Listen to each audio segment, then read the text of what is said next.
Chegamos ao momento mais importante de um culto ao Deus vivo. Sem a palavra, a igreja estaria absolutamente dominada pelo mundo. A fé vem pelo ouvir a palavra nos dá a vida vitoriosa.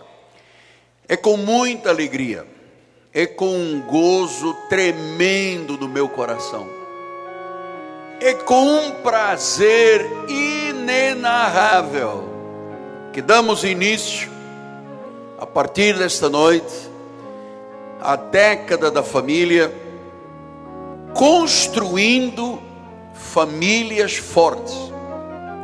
Vamos falar sobre o segredo do amor. Parece romantismo, mas vou lhe dizer que é aqui que está o alicerce da vida familiar. Abra sua Bíblia, por favor, no livro de Provérbios de Salomão, capítulo 15, versículo 17.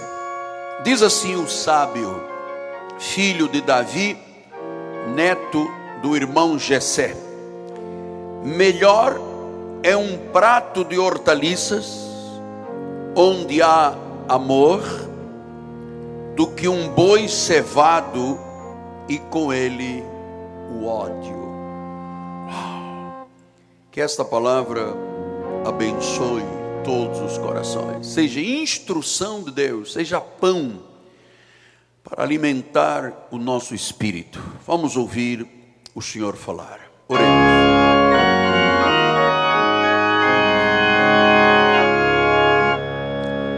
Senhor Jesus Cristo, eu estou aqui com uma alegria intensa, profunda, larga, comprida, ampla. É a alegria do Espírito Santo, é a alegria do Senhor, é a alegria desta convicção, desta certeza inabalável do Cristo em mim, a esperança da glória. E nesta hora, submetidos à palavra, precisamos de ouvir a voz de Deus para as nossas famílias.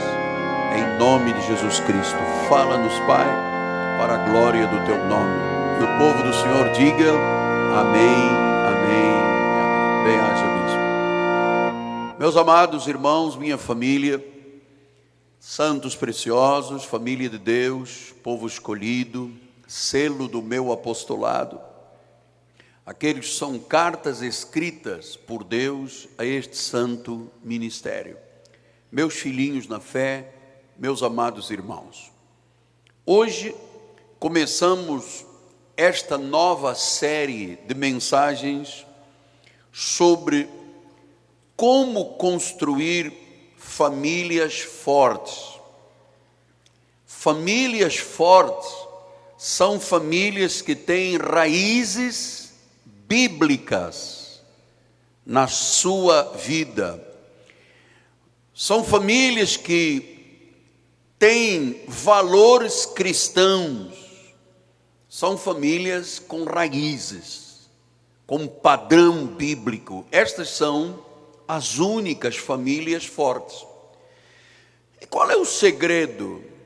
Porque eu não quero entrar apenas naquele tipo de mensagem, mulher seja submissa, marido ama a sua esposa. Não. Eu quero lhe falar de alguns segredos que são a base da família com raízes bíblicas. E o principal deles, que vamos começar esta noite, é entender que a base de uma família forte começa pelo segredo do amor. Falar de amor, quando você liga a internet e vê marido matando esposa, esposa matando marido, filhos esbofeteando o pai, falar de amor, amado, posso lhe garantir, é hoje a grande necessidade do ser humano. As pessoas não sabem amar, o amor se esfriou, 42% do povo evangélico no mundo inteiro esfriou seu coração com Deus, abandonou as igrejas e o amor se esboroou. Então, como é que se desenvolve o amor aquele amor que a Bíblia diz que jamais acaba. Como é que se desenvolve esse amor no casamento, nas relações familiares, com os filhos? O amor que jamais acaba. Então este é o amor, o que jamais acaba, que eu quero ver estabelecido em todas as vidas, de todas as famílias da igreja. Que todos na realidade queremos. Porque, amados, esse amor que jamais acaba é o amor seguro. É o amor maduro. É o amor verdadeiro. É o amor perfeito. Então nós temos que entender o que é amor. Como é que se vive nesta questão do amor? Porque existem muitos enganos sobre o que é o amor. Vejam os irmãos amados, que o amor é usado em muitas formas. As pessoas dizem assim: eu amo o meu carro. Eu amo a minha casa. Eu amo o meu Brasil. Eu amo a minha esposa, o meu marido. Então, esta palavra amor, que é usada para o carro, para a casa, para a bandeira, para o Brasil, para a família, é o mesmo que se usa para dizer ao marido e à mulher: eu te amo, e aos filhos. Então, nós precisamos de aprender um pouco sobre esta questão, porque isto não é apenas um sentimento, não é um oceano de emoções, não é apenas dizer, é muito mais do que um sentimento, e é muito mais do que uma emoção, o amor que jamais acaba.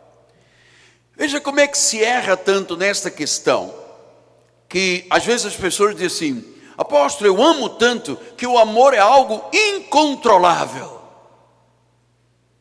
O amor incontrolável não é amor. Pastor, o amor que eu tenho faz-me tremer os joelhos, arde-me no peito. Isto não é amor. O verdadeiro, aquele que jamais acaba. Veja que Jesus ordenou que nos amássemos uns aos outros. Isto não pode ser uma coisa incontrolável, que faz tremer as pernas. Então o amor, o que é, apóstolo? Em primeiro lugar, o amor é uma escolha. Diz em João 3,34, novo mandamento vos dou, que vos ameis uns aos outros, assim como eu vos amei, que vos ameis uns aos outros. A primeira coisa é que você tem que saber que o amor é uma escolha. Jesus diz: ame, eu escolho e amo.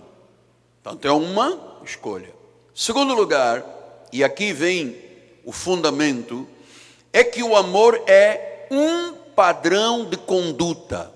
Diz em 1 João 3,18, filhinhos, não amemos de palavra. Então quer dizer, quando diz eu amo o meu carro, eu amo a minha casa, eu amo o meu país, isto é um amor de palavra. Ou quizás de língua. Filhinhos, não amemos de palavra nem de língua, mas, agora vem um padrão de conduta, de fato e de verdade. Isto, meus irmãos, só conhece esta verdade, de fato e verdade, e não de palavra nem de língua, quem tem raízes profundas no cristianismo. Porque você vê pessoas dizer, vem aqui no altar, eu juro que eu vou amar, só a morte nos separa. Um mês depois chega e diz assim, apóstolo, descobri que eu não amo, o amor acabou. Um mês antes estava amando, um mês depois acabou. Portanto, isto é um amor de palavra, de língua, de boca para fora. Mas diz a palavra que não, que tem que ser alguma coisa, que tem que ser um padrão de conduta. E isto eu quero lhe ensinar o que é fato e verdade, porque se o amor é uma escolha, e é um padrão de conduta, e é de fato e de verdade, ele não pode acabar. Ou então nunca houve. Então, quem é culpado das pessoas não entenderem que o amor é um padrão de conduta? Por exemplo, o cinema. Hollywood, nos Estados Unidos, faz do amor, que deve ser a base da vida, algo erótico. só voltado para as questões eróticas. Isto não é amor. Isto é sexo, não é amor. A novela mostra umas paixões descontroladas. Isso não é amor. Mas eles passam isso para dentro das casas das pessoas. O mundo, outro dia tinha uma entrevista de um rapaz em São Paulo, o jornalista perguntou: mas você matou a sua esposa por quê? Porque eu a amava. Mata por amor. Tem gente que ama por causa do dinheiro. Olha, nós tínhamos muito dinheiro, apóstolo, nos amávamos muito. Passamos por uma crise financeira, a primeira coisa que chegou foi o divórcio, porque o amor era o dinheiro. Ou então, eu amava muito aquela moça porque ela era linda. Passaram os 20 anos, olha, sabe, a pele não é mesmo. Eu já não amo mais. Isto que ensina é Hollywood, são as novelas. Então, amado, como eu vivo um amor de fato e de verdade? Qual o amor que leva a uma relação saudável? Porque essa coisa de que está incontrolável, bateu a perna, ardeu o coração, saiu na boca, isso não é uma relação saudável. Isto pode ser uma paixão, mas paixão dura pouco. Dizem que dura 2 anos, depois ou ele se transforma num amor saudável ou as pessoas se odeiam. Então, qual é o amor que leva a uma relação saudável? Que eu quero que você viva com a sua esposa, com o seu marido, com os seus filhos, na sua família. Então, Paulo ensinou em 1 Coríntios 13, olha só, essas palavras são fundamentais para a vida de famílias que querem ser fortes. Olha lá. Ainda que eu fale a língua dos homens e dos anjos, se eu não tiver amor, serei como o bronze que soa, como o símbolo que retine. Ainda que eu tenha o dom de profetizar e conheça os mistérios e toda a ciência, ainda que eu tenha tamanha fé ao ponto de transportar montes, se eu não tiver amor, isto que é de fato e de verdade, eu não serei nada. Ainda que eu distribua todos os meus bens aos pobres, ainda que entregue o meu próprio corpo para ser queimado, se eu não tiver amor, nada disso me aproveitará. Depois ele diz, o amor, agora ele começa a descrever o que é amor. Não tem nada a ver com beijo, com abraço, com romantismo, com paixão, com dor no peito, com pernas que tremem. Olha o que é uma relação saudável, forte, madura, que isto se aprende. Ninguém nasce sabendo estas coisas. Cristianismo se aprende, por isso é que tem que ter um pastor, uma voz para ensinar as pessoas. Então ele diz, o amor é beijo na boca. Não, o amor é paciente. O amor é benigno. O amor não arde em ciúmes, não se ufana, não se ensoberbece, não se conduz inconvenientemente, não procura os seus interesses, não se exaspera, não se ressente do mal, não se alegra com a injustiça, regozija-se com a verdade, tudo sofre, tudo crê, tudo espera, tudo suporta. O amor jamais acaba. O amor que jamais acaba é este que está descrito aqui, os outros acabam. Então, meus amados, uma relação amorosa, ela tem que começar, bispo, volta lá no primeiro, aí, primeira coisa que tem que haver numa relação saudável e amorosa se chama paciência. Amado, um homem e uma mulher, 2 pessoas se casam, vêm de culturas diferentes, vêm de famílias diferentes, vêm às vezes de estados diferentes, vêm de cores diferentes, vêm, sabe, às vezes de perspectivas diferentes, passam a viver juntas. Como é que essas pessoas se tornam os dois uma só, se não começar com uma dose tremenda de paciência? Por isso é que Paulo disse em 2 Timóteo, o amor é assim, ora é necessário que o servo do Senhor não viva a contender, deve ser brando, apto para instruir, paciente. Parece que a coisa mais importante numa relação amorosa, disse Paulo, é que nós sejamos pacientes. Tenha paciência para entender o marido, a paciência para entender a esposa, paciência para esperar. Porque ninguém nasce pronto. A vida vai se criando, amadurecendo, criando teias, raízes, né? Os tecidos um do outro vão se entrosando. Tiago diz isso em Tiago 5, sede pacientes, fortalecei o vosso coração, pois a vinda do Senhor está próxima. Então veja, o amor é paciente, o servo do Senhor seja paciente, sejam pacientes. Então, quem ama tem que ser paciente. Porque eu queria que a minha mulher cozinhasse aquele arroz de pato igual a da vovó. Amado, você não casou com a vovó, casou com a esposa. Mas ela só sabe fazer caldo de galinha. Amém, ainda bem que sabe fazer caldo de galinha. Não, mas eu queria aquele arroz de pato. Amado, esquece o pato.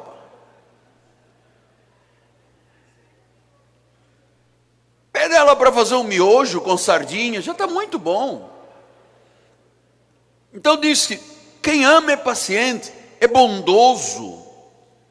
Sabe, paciência e bondade são qualidades que nós podemos amadurecer. Porque se não houver paciência e bondade na relação do casal, o casal vive brigando. E o pior testemunho que existe para a obra de Deus é briga de família. É briga de casal. É a pior coisa. Amado, quer entristecer o Espírito do Senhor, briga com a tua esposa. Sabe o que ele faz? Corta as tuas orações.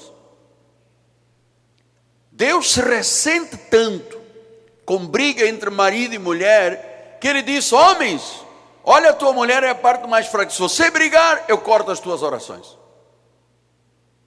Tem alguém aqui esta noite, tem as orações interrompidas porque briga com a esposa. E nós somos evangélicos.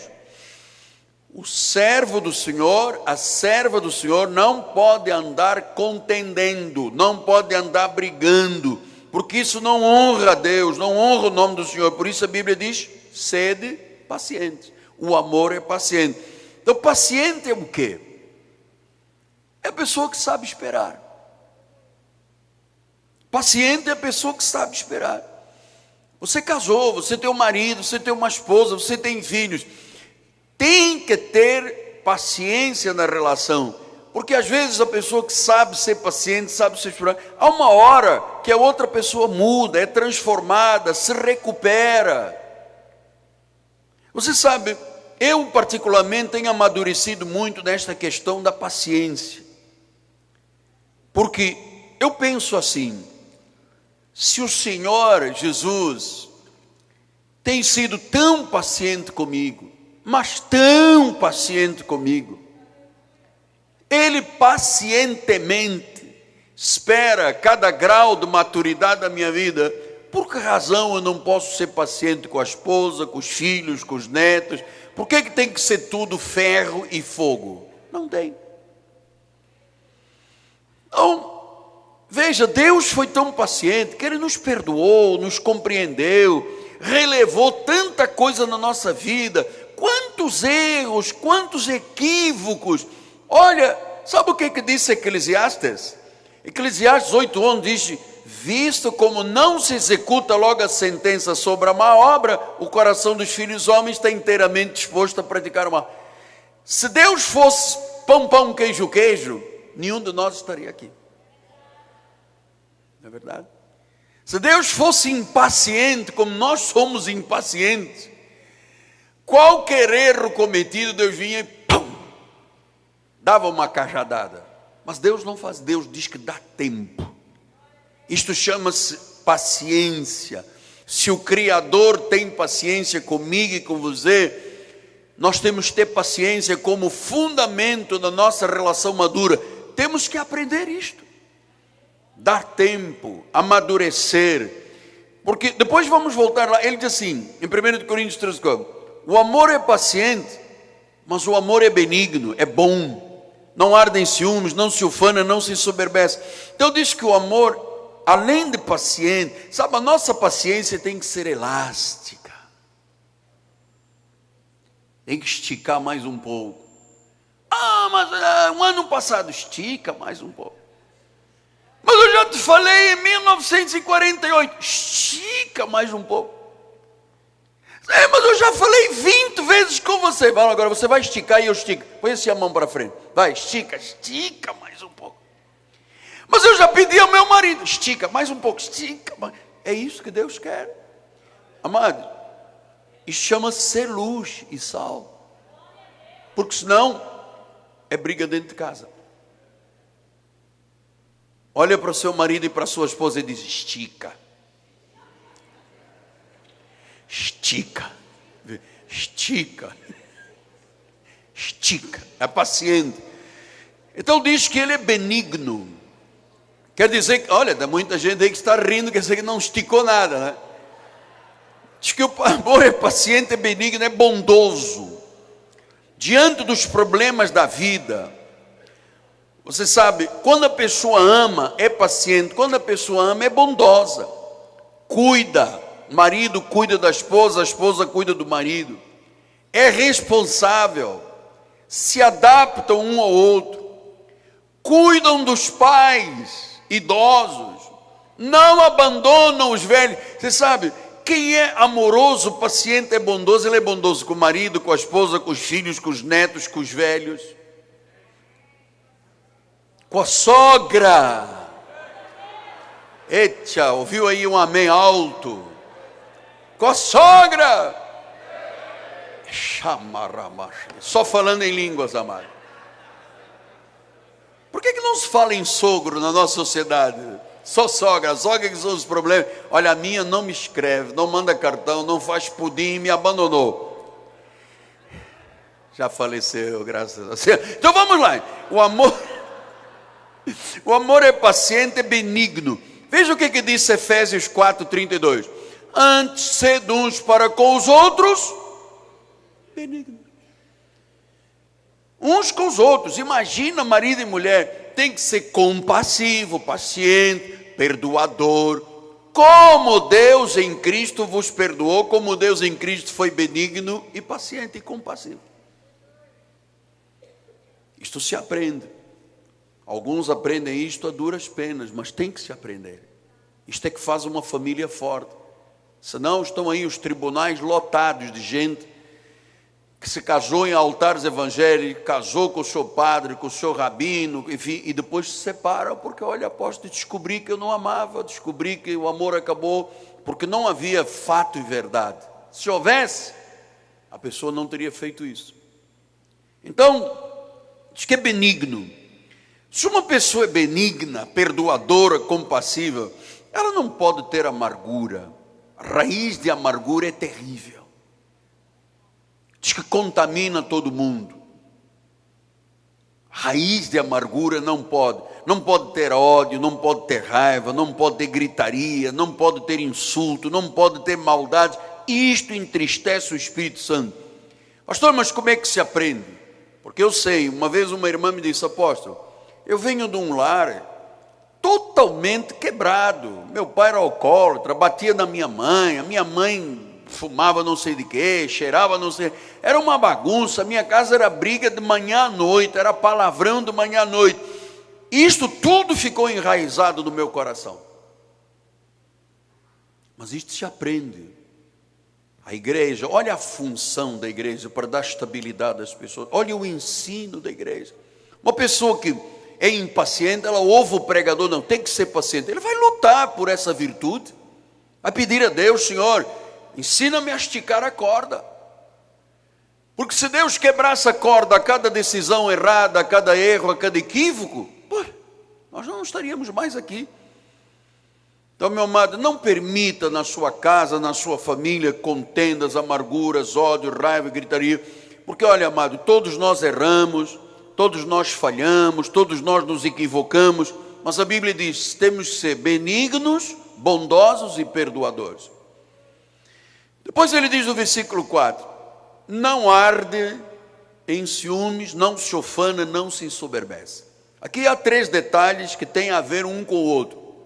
A Bíblia diz, não arde em ciúmes. Quem é ciumento, diga amém. 2, graças a Deus, 2 pessoas foram honestas. Olha, então olha só, a Bíblia diz, não arde em ciúme. Você quer a coisa que mais destrói uma relação entre um homem e uma mulher? Ciúmes. Ciúme Amado, é falta de confiança. E confiar no marido e na esposa é o fundamento de uma relação boa. Porque se eu confio, eu tenho segurança. Se eu não confio, eu não tenho segurança. Como é que eu vou ter uma família forte se eu não confio no meu marido e não confio na minha mulher? É o ciúme. Às vezes irmãos têm ciúmes uns dos outros. Às vezes familiares. Amado, ciúme, ufanar, ter ciúme e soberba é insegurança. Ciúme é uma prova de insegurança. E o que faz uma relação funcionar quando ela tem segurança? Olha, eu vou lhe dizer uma coisa. A insegurança entre um homem e uma mulher adoece a relação. A segurança se constrói com confiança. Ouça, nunca esconda nada do seu marido e da sua esposa. Porque não há nada que esteja oculto que não venha a ser revelado. É melhor dizer a verdade de fato, porque isso é prova de amor, do que esconder e ser apanhado. Não esconda nada. Uma relação se constrói com confiança. Então, não importa o que acontece, as dificuldades, as lutas, as crises, você tem que dizer ao seu marido: confia em mim. Você tem que dizer à sua esposa: tenha segurança. Acredite, eu sempre te amarei.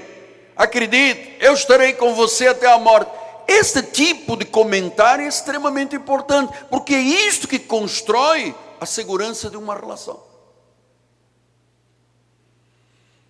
Cantar de Salomão diz isto, olha só, 8:6. Põe-me como selo sobre o teu coração, como selo sobre o teu braço, porque o amor é forte como a morte, é duro como a sepultura. O amor é forte como a morte, e duro como a sepultura, o ciúme. Então, quando uma relação é baseada em ciúme, isso é pior do que uma sepultura, mano. O que tem dentro de uma sepultura? Ossos, morte, matou a relação. Então as pessoas têm que aprender a construir a sua segurança, dando provas um ao outro. Provérbios 6:34 diz: o ciúme excita o furor do marido, e não terá compaixão no dia da vingança. Meu Deus, o ciúme excita o furor. Toda mulher ciumenta tem guerras em casa violentas, amado. Porque isso diz a Bíblia, excita o furor. Romanos 13:13. Andemos dignamente, como em pleno dia, não em orgias, bebedices, não em pundicícias, dissoluções, não em contendas e ciúmes. Porque o ciúme gera contendas, contenda com dissolução. Então nós precisamos de saber, o ciúme é duro como a sepultura, o ciúme excita o furor. Deus diz: não andeis em ciúmes. O Provérbio 12:4 diz: a mulher virtuosa é a coroa do seu marido, mas a que procede vergonhosamente é como podridão dos seus ossos. Uau! A mulher virtuosa é a coroa do marido, é a honra do marido. Mas a que procede vergonhosamente, e aí entram esses sentimentos de dissolução, de ciúme, é como podridão dos ossos. Então as pessoas têm que aprender. Isto aqui se aprende no convívio, ouvindo o pregador: Senhor, eu tenho essa coisa, eu tenho uma fraqueza, eu sou ciumenta. Senhor, trabalha o meu coração, tira isso. Mostra que eu posso acreditar nele ou nela. Construamos uma relação segura. Então uma relação segura não tem nada a esconder um ao outro. Eu tenho um password, minha mulher tem outro password. Eu entro de madrugada no meu Face, o outro entra no Twitter às 4 da manhã. Mas não faça isso. Não faça isso. Isso não é de Deus. Se eu tiver alguma coisa para esconder a minha mulher a mim, não existe relação. Ou se constrói segurança, ou não se constrói segurança. 1 Coríntios 13:5 diz que o amor não se conduz inconvenientemente, não procura os interesses, não se exaspera, não se ressente do mal. Então, você percebe como é que é o verdadeiro amor, essa decisão, esse padrão de conduta? Isto aqui você não vê aí fora nas pessoas. Pessoas na galheta uma a outra, se insultam, gritam. É uma coisa horrível. Então diz, o amor não se conduz inconvenientemente, não é egoísta. O amor se doa. É mais do que romance, é doação. Diz que não procura os seus próprios interesses, não é egoísta. O amor verdadeiro diz, primeiro você, depois eu. Isto é um amor verdadeiro. Diz que quando você começa a praticar, não procura interesses próprios, não se exaspera, não se ressente o mal, não entra em contenda, você está construindo um amor inquebrável. É aquele amor que não guarda rancores, é o amor que perdoa. Este é o amor que não acaba, mas isto não acaba. Se for a regra da tua família, isto não acaba. Então não se pode mais no meio evangélico dizer, eu não amo mais porque acabou. É porque a pessoa não teve compaixão, não perdoou. Era um amor desconfiado. Então ele diz depois aqui, versículo 6, não se alegra com a injustiça, regozija-se com a verdade, tudo sofre. Apóstolo, quer dizer que se eu amo meu marido ou a minha mulher, tudo sofre. Você quer ver uma coisa muito interessante? Às vezes um marido tem uma doença grave, a esposa fica ali, cara, do lado, até a última gota. Quando muitas vezes, não quer dizer que isto se passa aqui dentro, eu estou colocando retratos do mundo. Às vezes uma mulher adoece, tem um câncer, tira uma mama. O marido olha e diz, não, eu sem mama não. E abandona a esposa. Nunca houve amor de nada, amado. O indivíduo que ama, ama com mama, sem mama, com pé, sem pé, com olho, sem olho, porque todo mundo jura aqui. É na saúde, é na morte, só a morte separa, é na pobreza, é na riqueza. Então uma crise financeira não pode abalar a vida amorosa de um casal evangélico. Tem que ter paciência até Deus reverter. E uma doença não pode ser motivo. Eu me recordo, alguns anos atrás, eu fui duro com um pastor, que a esposa dele contraiu hanseníase. E ele dizia na cara da esposa, eu tenho nojo de você. Ele ouviu poucas e boas, ou poucas e más. Falei, poxa, quer dizer, então amor serviu, agora está doente, já não serve. Então diz, tudo sofre, tudo crê, tudo espera, tudo suporta. Este é o amor, amado. Tem gente que hoje não suporta nada, não suporta doença, não suporta crise, não suporta nada. Não quer. A fila, como é que diz? A fila andou. Amor, isso não é evangelho. Não é evangelho. Não tem esse negócio de que brigou, a fila andou. Não é evangelho. Então nós precisamos de entender que diz que suporta, sofre, sofre, ponto final. Crê, creio. Espera, estou esperando, apóstolo. Estou aqui há 4 anos orando pelo meu marido. Ele ainda não veio à igreja, mas eu estou aqui, apóstolo. Às vezes passando por sofrimento, esperando, suportando coisas, mas eu amo. E se isto é uma verdade, diz o versículo número 8, o amor jamais acaba. Acabam as profecias, as línguas, a ciência, tudo acaba. Mas o amor que tem este perfil, este viés, jamais acaba. Então, sem estes valores, que nós vamos começar a discutir a partir de hoje, não há um futuro garantido. Não, a pessoa não persevera, não espera, não suporta, não sofre. Porque o verdadeiro sentimento é este: suporta, espera, aguenta, firme. Mas aposta, a vida é curta, a fila tem que andar. Mas não, isso não é o nosso pensamento cristão. Porque se Deus fosse impaciente contigo e comigo, amado, você não diria isso. Então, Deus é amor. Ele quer que você ame como Ele te ama, sem amargura. Amargura é veneno. Sem problemas. Problemas levam à ruptura. 1 Coríntios 6,18, ele diz: fugir da impureza. Então, amados, às vezes, o que afasta a relação, o que estraga a relação, o que esborou a relação, são as impurezas que vão se botando dentro da relação. Paulo disse: fugir. 2 Timóteo 2,22 diz: foge das paixões da mocidade, segue a justiça, a fé, o amor, a paz, de coração puro. Meu Deus, se uma pessoa é temente a Deus, se ela tem valores cristãos enraizados, a relação tem que ser esta. Um marido e uma mulher evangélicos, sabe, que creem nas Escrituras, que são fiéis nas relações com Deus, são fiéis nas relações familiares. Por isso é que eu tenho a certeza que Deus, com esta série, vai curar alguns casamentos doentes, relações feridas, feridas às vezes antigas. Deus vai estabelecer uma relação confiante, sem medo, sem aquelas memórias que ficaram lá antes de ter Jesus, aqueles pesadelos que alguns casais viveram. Ouça, amado, você tem uma história.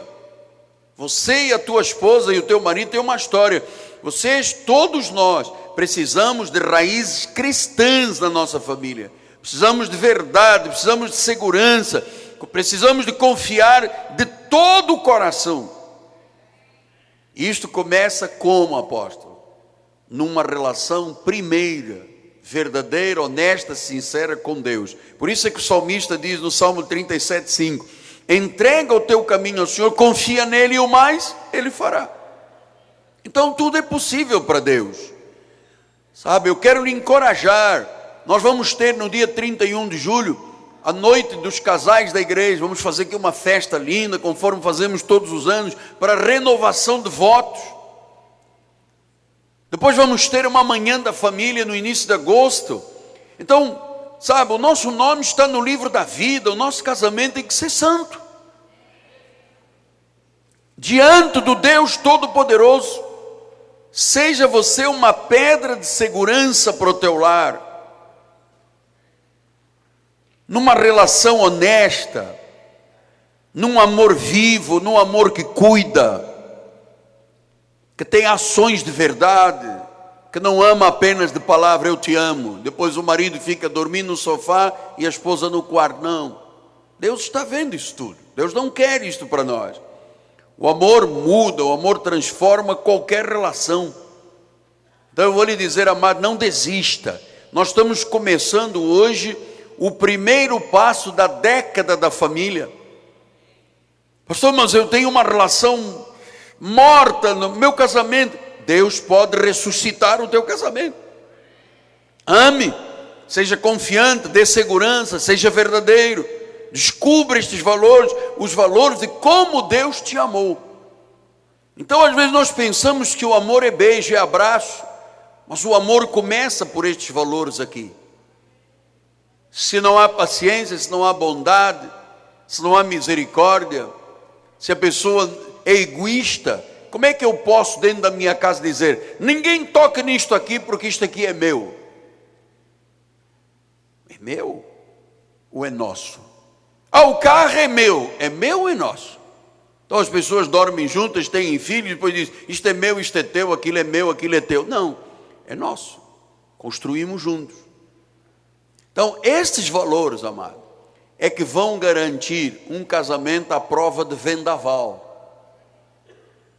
E tudo começa com fato e verdade. Sem fato e verdade, o casamento passa a ser de língua e o amor passa a ser apenas palavras.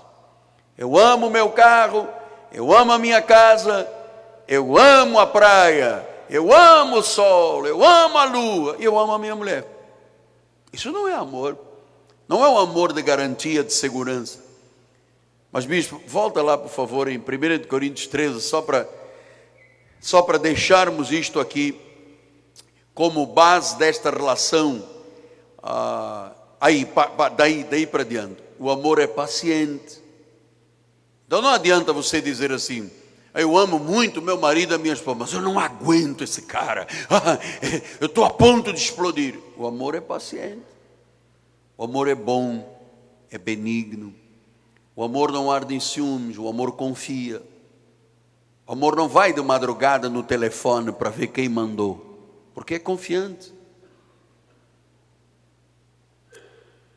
O amor não se ufana, não é soberbo, não se conduz inconvenientemente, não procura os seus interesses de egoísmo, não se exaspera, não grita, não se ressente do mal, não se alegra com a injustiça. Bem feito! Eu te falei, é isso mesmo, quebrou a perna, bem feito, amado. O amor não se alegra com a injustiça. Ainda bem que você não foi promovido. Eu te falei, bem feito que você bateu com o teu carro. Isso não é amor. O amor não se alegra com a injustiça e regozija-se com a verdade. Então a verdade, fato e verdade é que estabelece uma relação segura.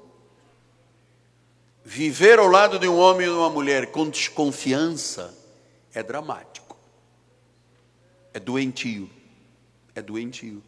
Então, como é que o casal estabelece estas regras aqui? Sentando, conversando, limando arestas, diálogo. Nós vamos falar tudo isso durante o curso, porque construir uma família é mais do que deitar juntos e ter filhos. É construir uma família. Se constrói. Você põe alicerces, estão aqui os alicerces do amor, levanta as paredes, põe o telhado, põe as portas, cortinas, móveis, e você tem uma casa. Se constrói. Deus vai nos ensinar a todos nós a construirmos famílias fortes.